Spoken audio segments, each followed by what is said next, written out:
Hello everyone. तो आप परेशान हो गए यूट्यूब पे बेस्ट ट्यूशन ढूंढते ढूंढते क्लास 10th का। तो मैं आ गई हूँ Neha ma'am mental study point की तरफ से आपके लिए यूट्यूब पे बेस्ट क्लासेस लेके क्लास 10th की। आइए आज हम डिस्कस करेंगे क्लास 10th का सिलेबस जो बिग अपडेट के साथ सीबीएसई ने दिया है। आज हम उसको डिस्कस करेंगे, आपकी परेशानियों को हल करेंगे। आइए जल्दी से क्लास 10th का सिलेबस देखते हैं, उसे समझने की कोशिश करते हैं और देखते हैं कि इस बार क्या क्या सीबीएसई ने चेंज किया है। आइए हम देखते हैं।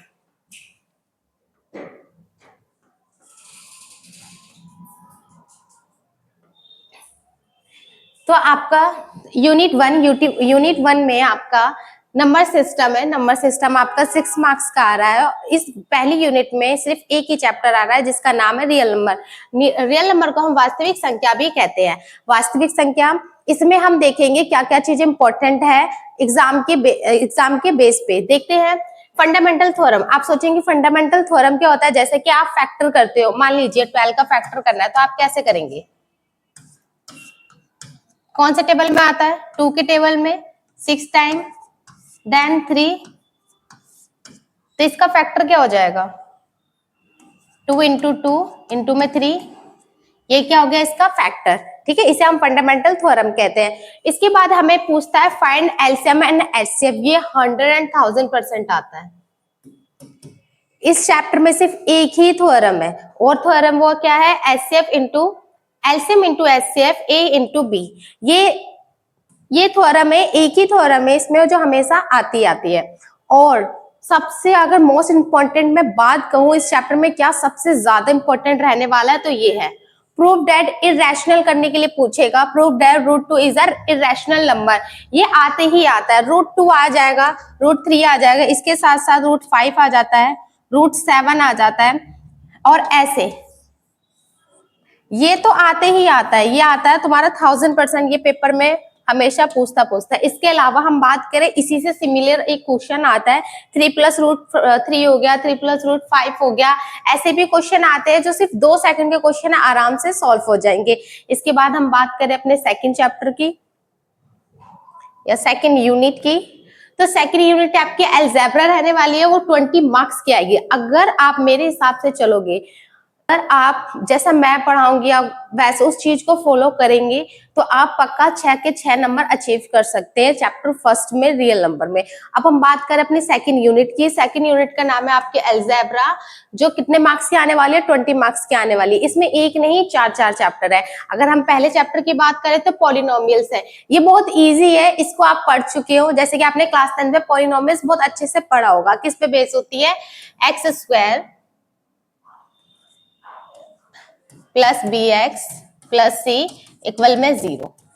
ठीक है, और इसमें हमें क्या करना पड़ता है? 0 इन ग्राफ, मतलब 0 फाइंड करना पड़ता है। किस पे? 11 ग्राफ पे। मान लीजिए ऐसे करके कुछ दे देंगे एक्सेस पे कितना गया है।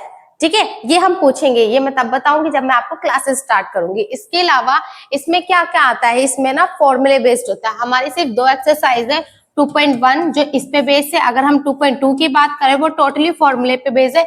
जैसे आपने सुना होगा alpha plus beta, alpha into beta, वो इसी पे बेस्ड है। इसको हम डिफाइन करेंगे जब मैं आपको पढ़ाऊंगी। अभी तो आप जानते हो अगर मैं सब कुछ बताने बैठी तो वीडियो कितनी लॉन्ग हो जाएगी। मैं आपको हर एक चीज डिटेल में करवाऊंगी, लेकिन तब जब हम अपना सिलेबस सीरियल वाइज स्टार्ट करेंगे। अब हम बात करते हैं किसकी?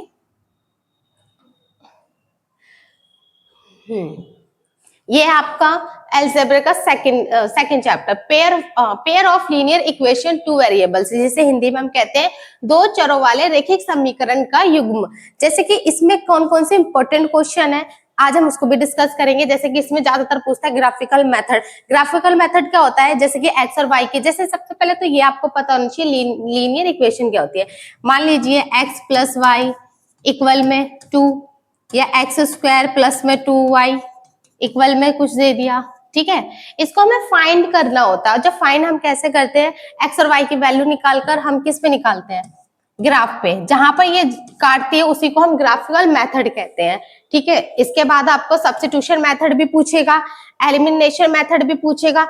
ये आपका बिग अपडेट है क्रॉस मल्टीप्लीकेशन मेथड। ये आपको पूरी तरह से काट दिया गया है 2026 में 2026 में ये पूरी तरह से काट दिया गया है। इसके अलावा इस चैप्टर में क्या क्या आ जाएगा, कंसिस्टेंट आ जाएगा, इनकंसिस्टेंट आ जाएगा, पैरेलल आ जाएगा, इंटरसेक्ट आ जाएगा, ये सारे क्वेश्चन इसमें आते हैं। इसके अलावा हम बात करें,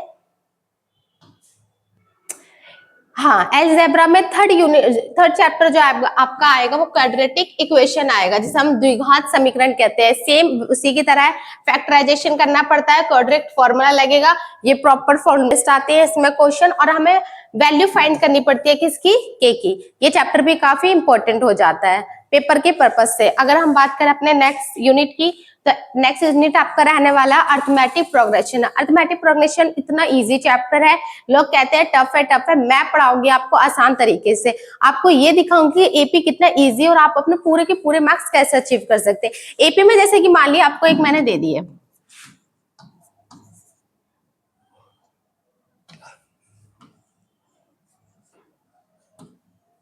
2, 4, 6, 8, 10, ये मान लिया मैंने दे दिया। एपी क्या होता है, एक ही तरह से कोई चीज चली जा रही है, ठीक है। अब ये देखिए इसमें ना कुछ डिफरेंस है, दो का डिफरेंस है, तो ये हमें क्या कहलाती है, एपी कहलाती है, ठीक है। एपी में हम कैसे फाइंड करते हैं, जैसे हमारा फर्स्ट होता है, इसको हम क्या कहते हैं, A1 कहते हैं। दूसरा कैसे बनेगा, A+D कहते हैं इसे। इसके बाद इसे क्या बोलेंगे, A+2D।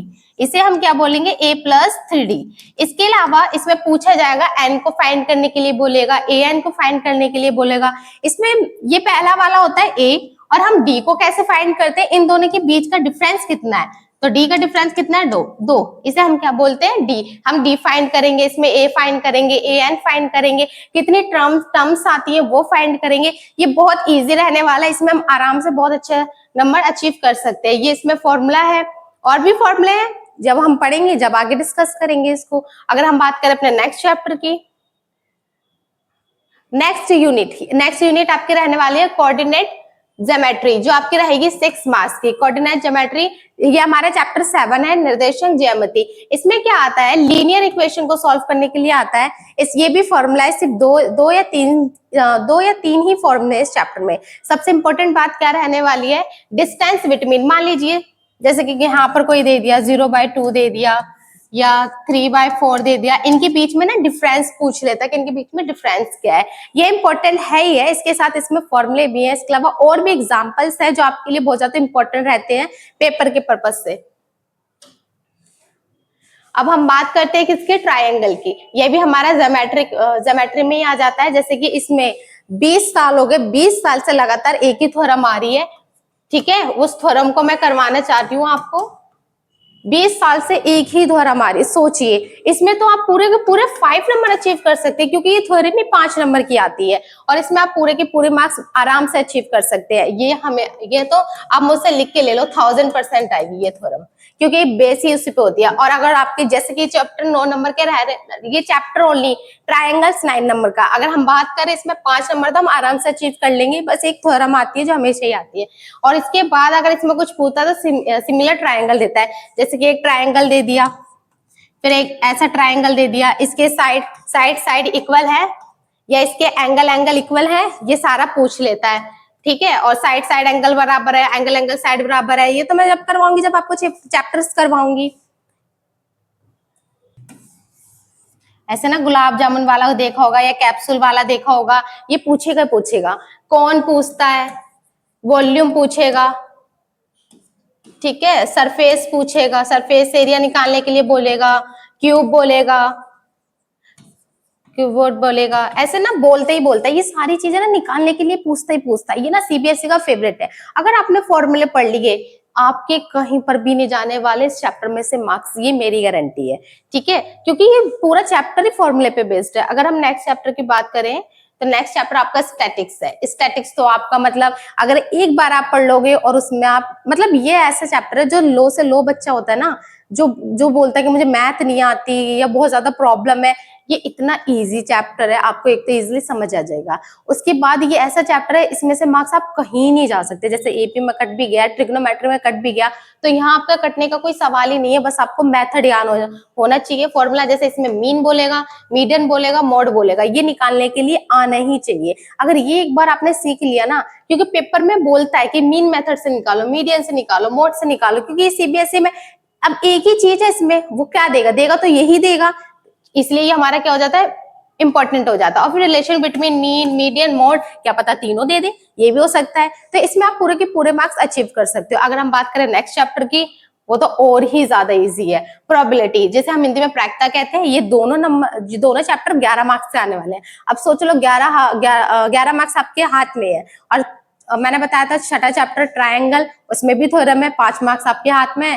3 आप पे जब डिपेंड करेगा, जब अपनी एक्सरसाइज एग्जाम्पल आप पूरे करोगे, ठीक है। 9 मार्क्स वहां से हो जाएंगे, 11 मार्क्स ये तो पूरे हो जाएंगे। ट्रिग्नोमेट्री मेरे हाथ में है, ठीक है, करवाना। इसमें कंडीशन दे देगा, डाइस दे देगा, ठीक है। डाइस से क्वेश्चन आते ही आता है। और कार्ड वाला तो आपने देखा ही होगा, कार्ड तो सबसे इजी है। कॉइन्स वाला क्वेश्चन दे देता है उठा के, ठीक है, जिसमें आपको पता होना चाहिए, कॉइन्स की साइड्स पता होनी चाहिए, डाइस पता होना चाहिए। मतलब क्या है, अगर मैं एक बार आपको पढ़ा दूंगी, डाइस से रिलेटेड क्वेश्चन पढ़ा दूंगी, ठीक है, कार्ड से रिलेटेड पढ़ा दूंगी। अगर इसमें सबसे ज्यादा आता है ना, वो कार्ड आता है। 10th क्लास की मैथ के जितने भी चैप्टर्स हैं, उसको हम कैसे इजिली खत्म कर सकते हैं। जैसे कि मैं बात करूं कि मैं कहाँ पर पढ़ाती हूँ आपको ऑनलाइन, तो आप मुकुंदपुर में आ जाइएगा। मुकुंदपुर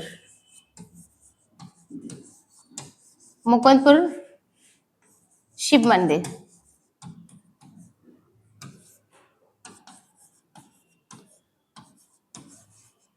शिव मंदिर पे हमारा ट्यूशन है। कहाँ पर? बड़ौदा बैंक है, बड़ौदा बैंक के सामने है मेंटर। हमारे ट्यूशन का नाम है मेंटर स्टडी पॉइंट। मैं बता देती हूँ, मेंटर स्टडी पॉइंट है।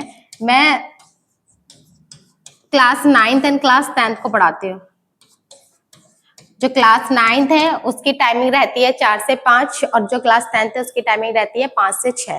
Thank you so much. अगर आपको मेरी वीडियो पसंद आती है तो उसे लाइक करें, सब्सक्राइब करें। और आपको अगर ये समझ में आया कि मैथ का सिलेबस क्या है, कैसे हमें पढ़ना है, क्या स्ट्रेटेजी रखनी है, अगर आपको चाहिए कि मैं क्लास 10th की साइंस या SST का सिलेबस भी भेजूं, मुझे जल्दी से DM कीजिए। मैं जल्द से जल्द आपके लिए साइंस और SST का सिलेबस भी लेके आऊंगी। Thank you so much.